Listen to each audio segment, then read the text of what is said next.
planification stratégique, plateforme, personne, culture d'entreprise, façon de penser, écoute, coaction, réaction, mission, public et processus.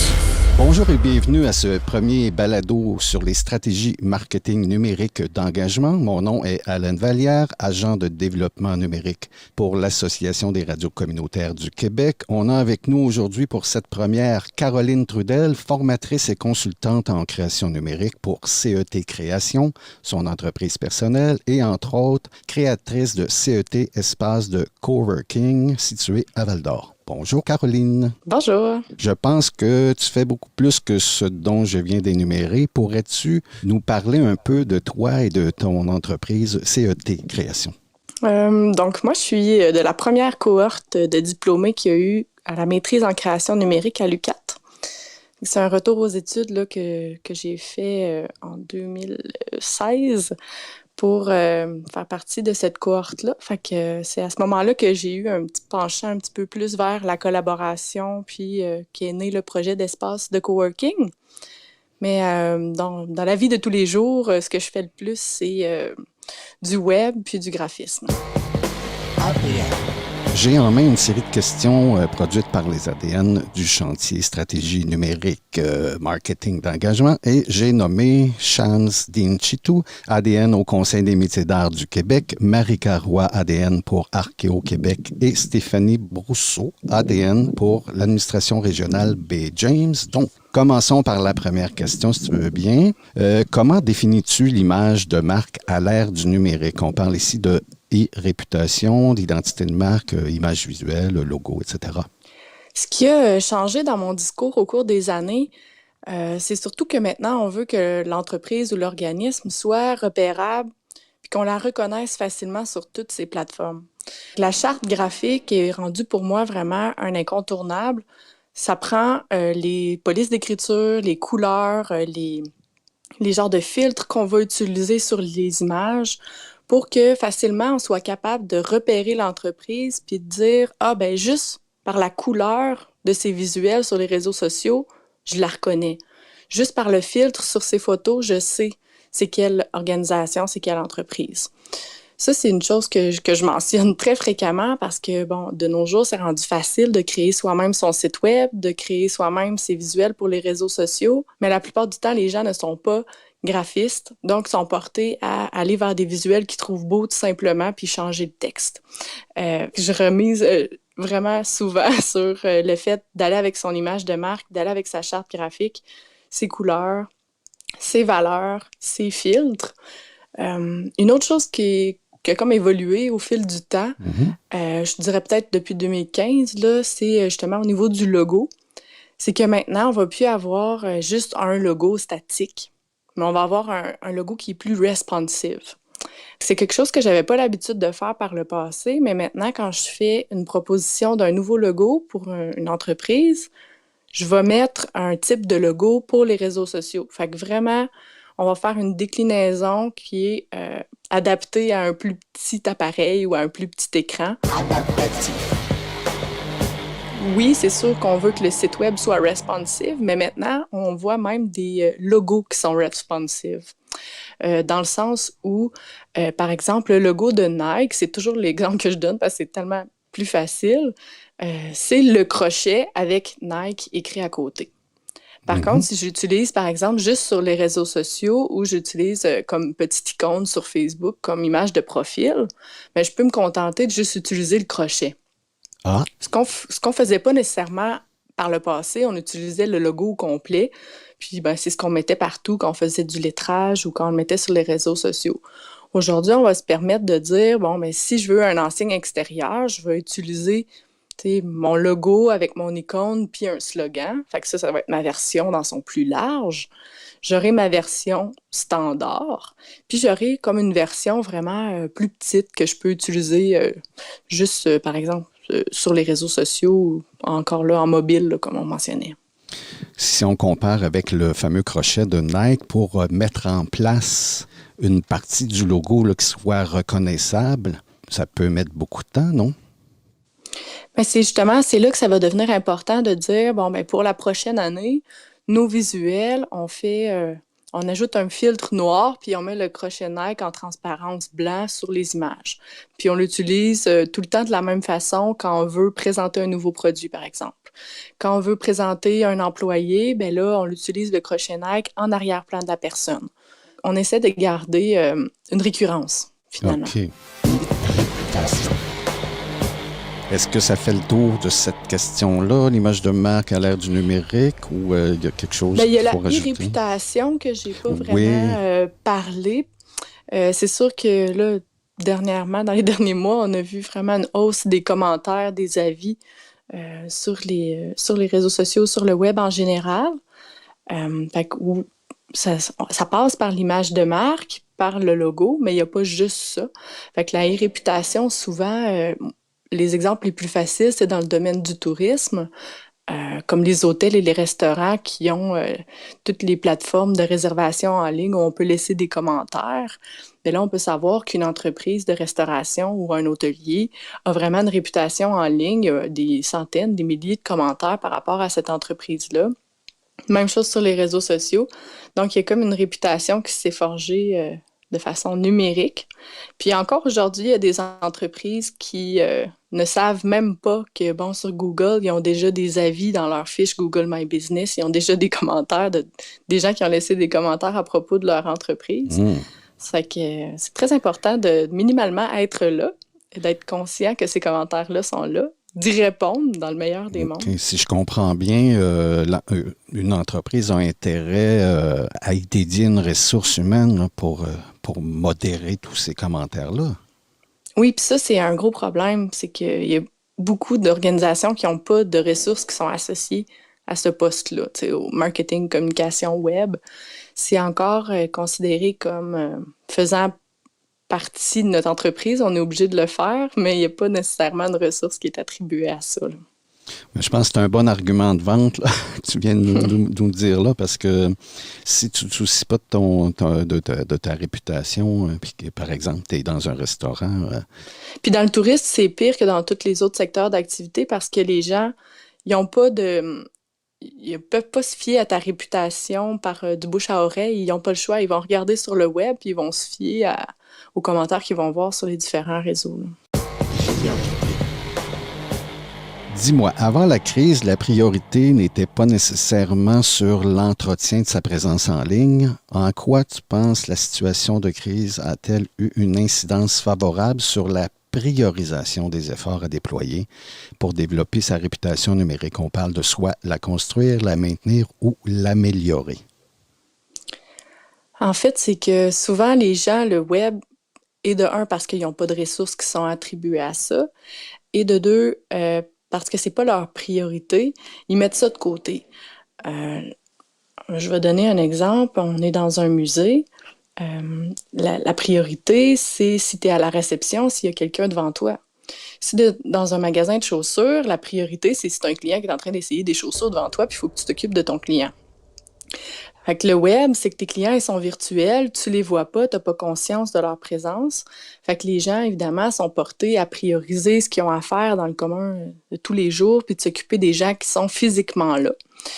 Tandis que les clients qui sont virtuels, ben on a tendance à les oublier, malheureusement. Là, c'est sûr que comme on a été coupé de tout contact physique, que maintenant les contacts physiques sont plus difficiles, qu'on essaie de les réduire, bien là, on n'a pas le choix de prioriser ce contact virtuel-là, puis les clients ou les gens qui sont virtuels, finalement, cette communauté virtuelle-là. As-tu noté une augmentation de ta clientèle face à ce type de problème qui est de prioriser des efforts? Là, une entreprise qui est en période, comme tu dis, où on n'est plus en présentiel, est-ce que tu as eu plus d'approche de ce côté-là pour avoir un coup de main? Est-ce que tu remarques vraiment une augmentation là, Oui, clairement. Clairement. Habituellement, l'été, c'est toujours la période morte parce que, bon, les gens sont moins sur le web, ils essaient de profiter un petit peu plus de la belle température, ils prennent des vacances un après l'autre. Fait que souvent, c'est une période où, je peux prendre un petit peu plus de temps pour moi ou prendre de l'avance sur des projets pour l'automne, ou qui est la période plus forte à partir de l'automne puis tout l'hiver. Puis là, en ce moment, le téléphone sonne sans arrêt parce que les gens se Ils veulent se préparer, ils veulent être sur le web. Ils voient maintenant un peu plus l'importance que ça a. Donc oui, le téléphone sonne plus qu'à l'habitude. Stratégie. Caroline Trudel, sachant que pour faire face à la crise actuelle, plusieurs entreprises ont eu à mettre en place de nouvelles manières d'interagir avec leurs clients, un peu ce qu'on vient de parler. En quoi le développement de stratégies, le déploiement de tactiques et la mesure des performances d'actions liées au marketing web viennent influencer la réputation numérique? En fait, je pense que c'est surtout dans le dialogue avec, on va l'appeler le client, là, mais dépendamment du type d'entreprise, c'est pas toujours un client. Mais c'est de trouver par quel canal on veut parler à ce client-là. Et puis, il faut analyser si ça fonctionne, si ce qu'on fait fonctionne bien ou non. Parce que le web, c'est très vaste, c'est très large. On peut être sur tous les réseaux sociaux, on peut parler, essayer de créer du contenu de toutes sortes. Mais à un moment donné, on fait juste s'éparpiller. Fait qu'il faut un petit peu resserrer tout ça puis essayer de cibler à qui on parle, comment on leur parle, où on leur parle. Puis il faut tester, est-ce que ça fonctionne? Fait que ça ne s'agit pas juste de, on va penser que la personne à qui on veut parler est dans une certaine direction, puis elle est là, mais on va faire des tests, puis on va analyser pour essayer de voir ce qui fonctionne, garder notre énergie, puis surveiller notre budget aussi, parce qu'évidemment, c'est du temps, c'est de l'argent pour la plupart des organisations. Pour ce genre d'opération-là, on s'entend que tu as besoin d'accompagnement parce que si tu es en business, tu n'as pas nécessairement toutes ces compétences et on se rend compte avec le confinement que ça vaut l'investissement. Il y a beaucoup de choses qui sont disponibles en ligne. C'est ça la beauté du web aussi, c'est que il y a énormément d'informations qui sont disponibles, il y a des tutoriels en ligne, il y a des informations qu'on peut aller chercher facilement. Puis la plupart du temps, les gens, ils vont atteindre un niveau où ils vont être bloqués. Là, ils vont avoir fait toutes les recherches qu'ils pouvaient par eux-mêmes, ils vont avoir essayé de faire tout ce qu'ils pouvaient, puis là, ils sont rendus à un niveau où ils ont besoin d'aide. Là, c'est sûr que dans ce temps-là, on se dirige vers des spécialistes. Là. Dis-moi, penses-tu qu'il serait absurde pour une organisation de ne rien faire pour améliorer son image de marque pendant la crise? Quelle bonne pratique pourrait subsister après la crise? Il y a deux questions. Oui. L'impression que j'ai jusqu'à maintenant, c'est que les entreprises ou les organismes qui s'occupent des entreprises sont déjà en train de préparer la deuxième vague. Fait que moi, j'ai déjà eu beaucoup de gens qui m'ont contacté pour être prêts pour l'automne. Eux se préparent déjà pour mettre en place des stratégies pour qu'ils soient un peu plus autonomes, que tout soit... qu'il y ait des paiements sans contact sur le web, qu'il y ait des réservations qui se fassent en ligne, qu'il y ait des vidéos qui soient publiées sur le web, etc. Mais que, dans le fond, tout se fasse là, déjà virtuellement. Donc, j'ai l'impression que les gens sont plus prêts que ce qu'on pourrait s'imaginer. Là. Donc, on comprend qu'après la crise, il va subsister des choses, des apprentissages que les gens auront fait du côté numérique. Là. Ça ne sera pas abandonné quand le présentiel va réapparaître. Là. Non, je crois pas. En fait, je pense qu'on va réussir à tirer le meilleur des deux. Fait que au niveau de la gestion du temps, moi, je trouve personnellement que là, j'ai commencé à donner des formations en ligne, par exemple. Là, on gagne beaucoup de temps à ne pas se déplacer. On gagne beaucoup de temps parce qu'il n'y a pas d'interaction nécessairement dans les groupes. Fait que ce côté virtuel-là fait en sorte que le temps passe beaucoup plus vite. Et je pense que ça va être quelque chose qui va plaire à bon nombre de personnes, de dire, bon, on va le faire en ligne finalement, tout le monde va sauver une demi-heure dans sa journée, puis on va être plus productif. Par contre, le côté humain, il va continuer à demeurer parce que je pense que c'est quelque chose qui nous a manqué aussi à tout le monde. Là. Oui, c'est bien évident. Dis-moi, peux-tu citer quelques stratégies marketing numérique, communication que tu juges nécessaires pour le déconfinement dans un contexte d'amélioration de l'e-réputation après une telle crise? Oui, c'est sûr que la demande que j'ai le plus souvent en ce moment, c'est des sites web, des boutiques en ligne. Donc, entre autres, là, pour l'espace de coworking, nous, on veut tout automatiser pour justement qu'il y ait un paiement sans contact, une réservation sans contact. Fait que ça, c'est vraiment comme un volet. Donc, ça fait déjà des années que les entreprises, les organisations veulent se tourner vers là, mais ça demande beaucoup de temps. Et donc, souvent, ils passent pas à l'action. Mais je pense que ça va être quelque chose à mettre évidemment de l'avant. Puis de créer des méthodes de communication pour les clients. Fait que ce soit d'utiliser des groupes Facebook, de l'envoi de courriels de masse, mais si on a une liste de clients au moins qui est virtuelle, qu'on n'a pas juste besoin d'avoir accès, d'avoir c'est quoi l'expression qui me manque? Que finalement, on n'est pas obligé d'être dans notre magasin puis d'avoir des gens qui entrent ou d'être dans notre établissement puis d'avoir des clients qui entrent pour être en contact avec nos clients. Il faut avoir une autre façon d'aller les contacter, de recommuniquer avec eux. Il faut avoir une autre porte d'entrée, finalement, qui est la porte physique. Puis je pense que même, si on parle encore de moyens de communication, il y aurait même d'avoir un chatbot. Donc, même si vous n'utilisez pas un filon de communication qui est plus large, fait qu'un envoi de communication de masse ou un groupe, ça peut être du one-on-one, fait qu'une discussion instantanée, mais juste d'être plus rapide dans les réponses de messages instantanés. Qu'est-ce qu'un chatbot? Donc, une messagerie, mais avec une intelligence artificielle. Il existe différents niveaux, là. Fait que ça pourrait être, par exemple, des réponses préprogrammées que vous pouvez faire sur vos réseaux sociaux, par exemple. Sur Facebook, il existe différentes applications qui permettent d'envoyer par défaut des messages à vos clients quand ils vous communiquent. Puis même, des fois, il y a un niveau d'interaction qui s'ajoute à ça. Donc, on pourrait envoyer une question aux clients. Ils peuvent répondre.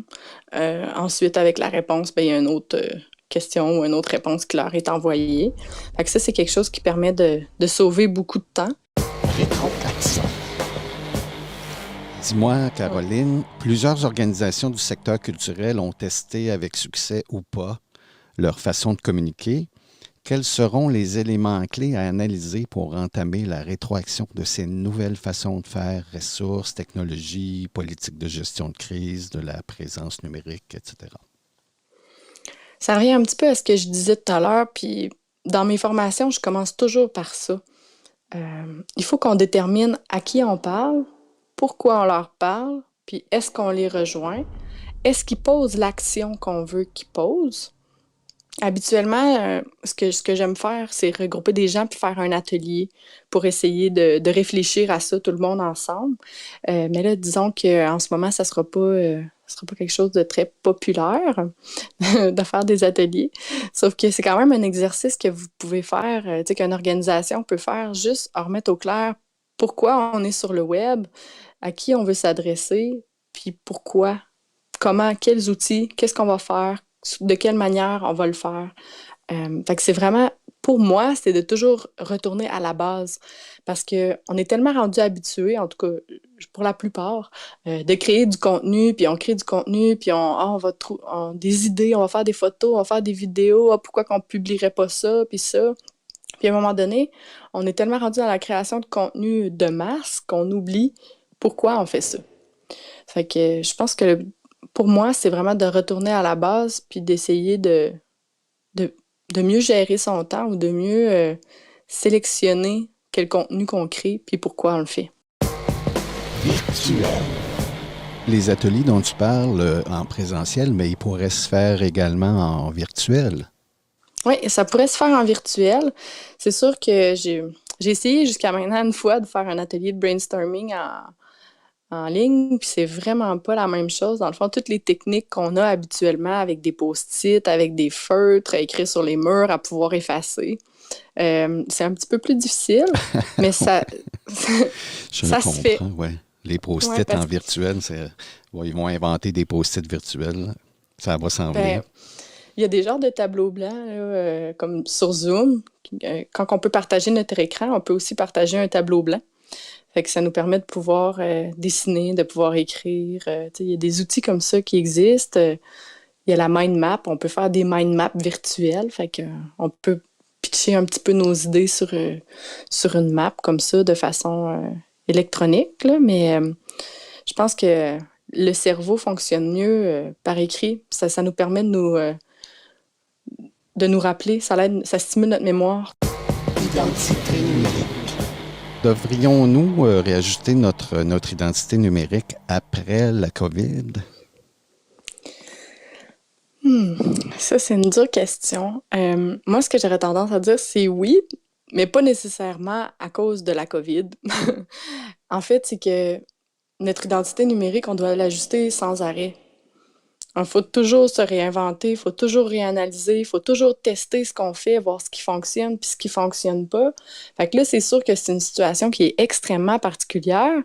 A fallu s'adapter très, très vite pour le avant, a fallu s'adapter très, très vite pour le pendant. Certainement, il faut s'adapter pour le après, mais il ne faut pas se dire qu'après la crise, on s'adapte puis on est prêt. Le web, le graphisme, l'identité numérique, c'est en constante évolution. Fait qu'il faut jamais penser que c'est terminé. Moi, j'aime dire à mes clients qu'un site web, c'est jamais fini. Parce qu'il faut y rajouter du contenu, il faut y ajouter des articles, des nouvelles, des produits, il faut lui mettre de la promotion. Il faut vraiment essayer de l'alimenter le plus possible. Fait que la stratégie numérique, en général, c'est comme ça. Si on veut que ça perdure dans le temps, ben, il faut y mettre de l'énergie puis en constance. Par exemple, quand de nouvelles plateformes sont mises en place, on prend par exemple TikTok qui, depuis 2 ans, draine beaucoup de marché, surtout chez les plus jeunes, je dirais les 16-24, 12-24 à peu près. Je ne sais pas si je suis dedans, mais ce type d'application-là, pour un restaurant, comment il peut arriver à créer du contenu qui correspond à cette clientèle-là, puis surtout de la façon que c'est livré, là? Oui, bien encore là, c'est ça, ça dépend à qui on parle, puis c'est quoi notre objectif. Fait qu'un restaurateur, si c'est un restaurant qui est un peu chic, clairement, il ne voudra pas être sur TikTok parce que c'est pas sa clientèle. Si on parle d'une restauration rapide ou un concept qui irait peut-être plus avec des jeunes, bien là, évidemment, ça peut valoir la peine pour lui en ce moment de s'y mettre. C'est sûr qu'une entreprise qui voit dans le futur, qui voit pour sa clientèle future, ça peut être intelligent d'y aller à l'avance puis d'essayer déjà de faire de la promotion sur cette plateforme-là. Si je ne me trompe pas, je pense que c'est BCBG, qui est une marque quand même dispendieuse, qui a commencé à faire de la publicité sur TikTok. Mais là, on se dit, ben, pourquoi ils font ça? C'est pas leur clientèle cible. Mais eux, ce qu'ils visent, c'est justement d'un peu pérenniser leur clientèle, là. C'est ça, en fait, il faut aller chercher les jeunes, la relève, en fait, là, les gens, comme tu dis, dans ton restaurant, peu importe, mais qui vont se retrouver dans ta boutique tôt ou tard, là. Oui, exactement. Coup de cœur. Caroline, quels sont tes coups de cœur au regard des nouvelles initiatives mises en place par les organisations culturelles québécoises pendant la crise sanitaire? Est-ce qu'il y en a? Ben, en fait, j'ai trouvé ça difficile de trouver une réponse pour cette question-là parce que je me disais, mon Dieu, moi, j'ai rien fait pendant les 3 derniers mois, j'ai juste travaillé, j'ai regardé aucun contenu. Mais qu'il y a un spectacle en ligne que j'ai regardé, c'est le Festival de Blues Eldorado, qui a, à dernière minute, vraiment décidé de faire, bon, ben nous, c'est pas grave, on fait une édition pareille parce que eux, c'est en juin. On fait une édition pareille, on fait une édition virtuelle, puis on revire tout de bord, puis on lance quelque chose. Fait que tous les festivals qui vraiment là, ont pris la balle au bon, puis qui ont dit c'est pas grave, notre programmation l'année prochaine, on la garde pour l'année prochaine. Cette année, on fait quelque chose de virtuel, on fait quelque chose en ligne, puis on se lance. Moi, ça m'impressionne du côté des festivals ou du côté des organisations qui souvent sont gérées par des bénévoles, puis qui ont réussi à mettre ça en branle aussi rapidement, parce que d'habitude, ils prennent 1 an pour faire leur programmation. Ben oui.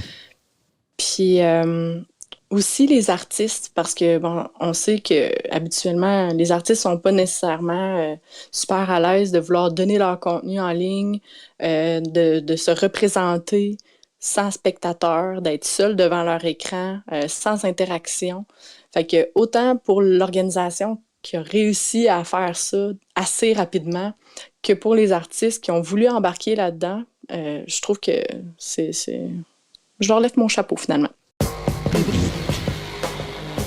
Puis pour le public, en fait, les gens qui achètent les billets, ça donne vraiment un autre niveau d'intimité avec l'artiste. On a l'impression d'être avec quelqu'un de plus ou moins, quelque chose de vrai. On est vraiment avec lui, on est chez eux, c'est lui qui s'occupe de toute la technique, il y a quelque chose de plus personnel. Puis c'est souvent ce qu'on essaie d'aller chercher quand on suit des entreprises, quand on suit des marques, des personnalités sur les réseaux sociaux. On essaie d'être un petit peu plus dans leur intimité puis dans leur vraie vie. Puis on dirait que de faire des spectacles en Zoom comme ça, c'est vraiment un gros défi. Mais il y a ce rapport-là, ce rapprochement-là qui se crée quand même que dans une foule avec 1000 autres personnes, on n'a pas ce sentiment-là, tu sais. J'ai une dernière question de Marika. Penses-tu que la formation au numérique va continuer à être plus populaire après la crise en lien avec les efforts augmentés et l'expérimentation? Je pense que oui. Moi, je pense que depuis 2014-2015, à partir du moment où les sites web ont commencé à être responsive, justement, là, il y a comme eu un air d'aller où tout le monde voulait être en ligne, mais les gens le faisaient rarement ou prenaient jamais le temps de le faire, mettaient jamais les énergies, donnaient pas ce dossier-là à une ressource. N'y croyaient pas, même. Ouais, donnaient pas ce dossier-là à une ressource dans leur équipe. Sauf que là, ils ont vraiment vu que, OK, si je ne suis pas en ligne, je ne suis nulle part, je n'existe pas. Fait que là, je pense qu'il y a comme un autre niveau qui vient d'être Puis tout ça mène à la découvrabilité. Être en ligne, si c'est bien fait, puis les métadonnées sont là, tu vas être découvrable, le mot tendance. Fait que je pense que oui, c'est là pour rester, puis en espérant qu'il y en ait plusieurs qui voient l'importance de ça. Ben, un gros merci, Caroline Trudel. Au nom du Réseau des agents de développement culturel numérique du Québec, un gros merci, Caroline, de t'être prêtée au jeu de notre première production de podcast. Ça fait plaisir. Bonne journée. Bonne journée. Planification stratégique. Plateforme. Personne, culture d'entreprise, façon de penser. Écoute, coaction, réaction. Mission, public et processus.